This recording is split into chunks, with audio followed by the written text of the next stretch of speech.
প্রিয় মাধ্যমিক পরীক্ষার্থীরা, আমরা এখন এই ভিডিওতে তোমাদের বিদ্যালয় থেকে দেওয়া টেস্ট পেপারস এর গণিতের এই 424 পাতার 11 দাগের এই 2 নম্বর জ্যামিতিক প্রশ্নটি বা সম্পাদ্যটি আমরা এখন খুবই সহজ সরলভাবে আলোচনা করে অঙ্কন করব। তো প্রিয় শিক্ষার্থীরা, আমরা প্রথমে প্রশ্নটা একটু ভালোভাবে পড়ি। প্রশ্ন এখানে আমাদের দেওয়া রয়েছে 6 সেমি ও 4 সেমি বাহু বিশিষ্ট একটি আয়তক্ষেত্রের সমান ক্ষেত্রফল বিশিষ্ট একটি বর্গক্ষেত্র অঙ্কন করো এবং বর্গক্ষেত্রের প্রতিটি বাহুর পরিমাপ করো। খুবই সহজ। আমাদের এখানে প্রথমে 6 সেমি ও 4 সেমি বাহু বিশিষ্ট একটি আয়তক্ষেত্র অঙ্কন করতে বলা হয়েছে। তারপর সেই আয়তক্ষেত্রের সমান ক্ষেত্রফল বিশিষ্ট আমাদের একটি বর্গক্ষেত্র অঙ্কন করতে বলা হয়েছে এবং বর্গক্ষেত্রের প্রতিটি বাহুর দৈর্ঘ্য আমাদের মেপে লিখতে বলা হয়েছে। ঠিক আছে, তোমরা মনোযোগ সহকারে দেখো, অবশ্যই তোমরা ভালোভাবে বুঝতে পারবে। তো প্রিয় শিক্ষার্থীরা, আমরা প্রথমে প্রশ্নে দেওয়া এই 6 সেমি ও 4 সেমি বাহু দুটির দৈর্ঘ্যের পরিমাপ নেই। দেখো, শূন্যের বড় দাগ, এই 6-এর বড় দাগ, 2 বিন্দু যুক্ত, এটি হচ্ছে 6 সেমি। একইভাবে 4 সেমির পরিমাপটিও নেব, এই 6 সেমি, 4 সেমি। এখন আমরা খাতার পেজের মাঝে এখানে আমরা আর একবার 6 সেমির পরিমাপটি নেব। দেখো, এই বাঁ দিকে এখানে বিন্দু, এখানে নাম দেই এ, ডান দিকে নাম দেই বি। আমাদের প্রশ্নে এখানে প্রথমে আয়তক্ষেত্র অঙ্কন করতে বলা হয়েছে। তো আমরা জানি আয়তক্ষেত্রের প্রতিটি কোণ 90 ডিগ্রি হয়, তাই আমরা এই এ বিন্দুতে প্রথমে একটি 90 ডিগ্রি কোণ অঙ্কন করব। দেখো, তার জন্য পেন্সিল কম্পাসের কাঁটাটি আমরা এই এভাবে চিকন করে নেব। চিকন করে নিয়ে এই এ বিন্দুতে বসিয়ে একটি বৃত্তচাপ কেটে নেব। এই পরিমাপটি এই যে এখানে বসাবো, বসিয়ে আরেকটি বৃত্তচাপ কাটবো। এই পরিমাপটি এই যে এখানে বসাবো, বসিয়ে একটু বড় করে আরেকটি বৃত্তচাপ, এই পরিমাপটি এই যে এখানে বসাবো, বসিয়ে এই বৃত্তচাপের উপরে আরেকটি বৃত্তচাপ। এই 90 ডিগ্রির লম্বটি আমরা এদিকে অঙ্কন করে দেব। এদিকে লম্বটি আমরা অবশ্যই 4 সেমির থেকে বড় নেব। এরপর আমরা পেন্সিল কম্পাস দ্বারা এই 4 সেমির পরিমাপটি নেব, এই যে এভাবে নিয়ে এই বিন্দুতে বসাবো, বসিয়ে উপরে বৃত্তচাপ কাটবো এই যে এখানে, এবং এই পরিমাপটি বি বিন্দুতে বসাবো, বসিয়ে উপরে আরেকটি বৃত্তচাপ কাটবো। এরপর আমরা পেন্সিল কম্পাস দ্বারা এই 6 সেমির পরিমাপটি নেব। দেখো, এই যে এভাবে নেব। ঠিক আছে, নিয়ে এই যে এখানে আমরা 4 সেমির পরিমাপটি কেটেছি, এখানে বসাবো, বসিয়ে ডান দিকে বৃত্তচাপ কাটবো। এখানে বিন্দু, এখানে আমরা নাম দেই সি, এখানে বিন্দু, এখানে আমরা নাম দেই ডি।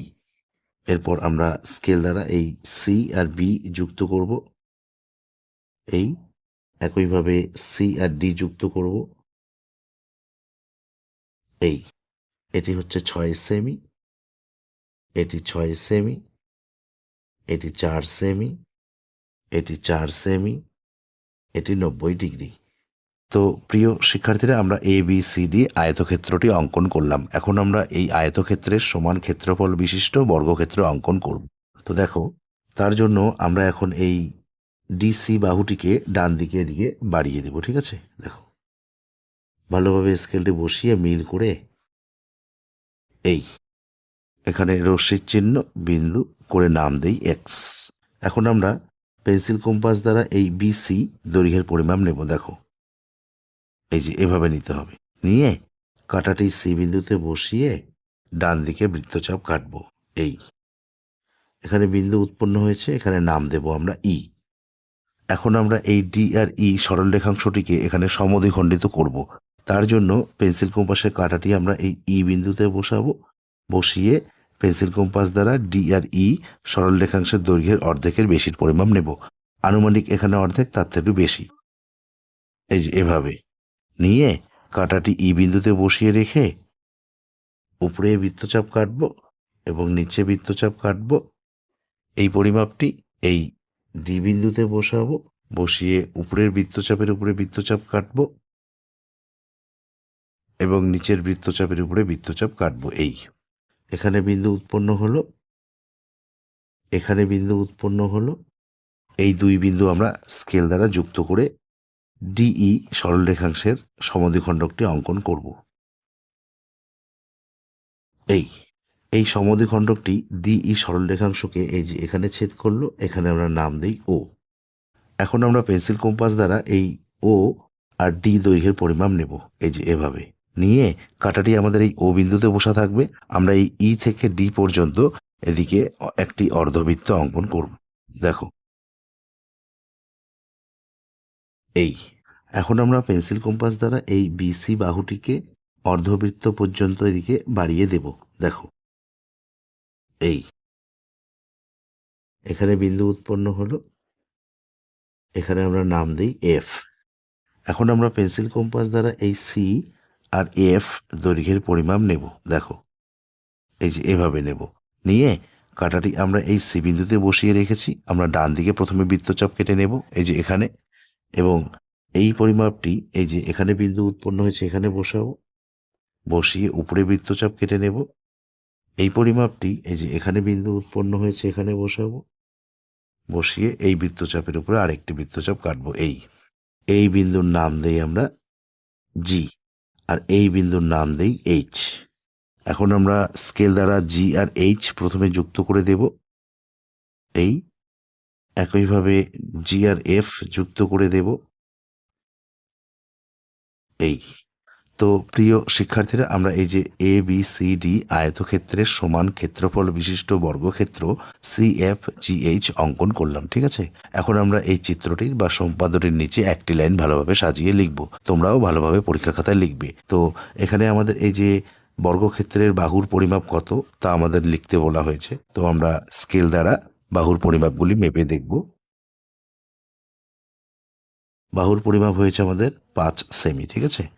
5 সেমি হয়েছে, আমরা লিখব 5 সেমি, 5 সেমি, 5 সেমি, 5 সেমি। সুতরাং এ বি সি ডি আয়তক্ষেত্রের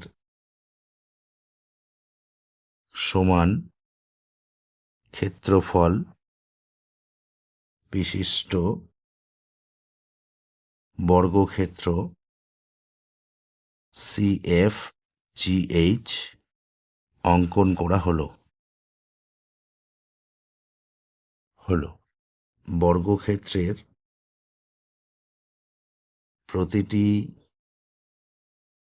বাহুর পরিমাপ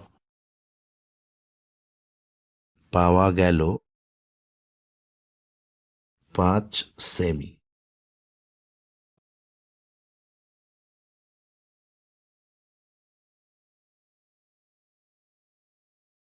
তো প্রিয় শিক্ষার্থীরা, এই ভিডিওতে এ পর্যন্ত। ধন্যবাদ।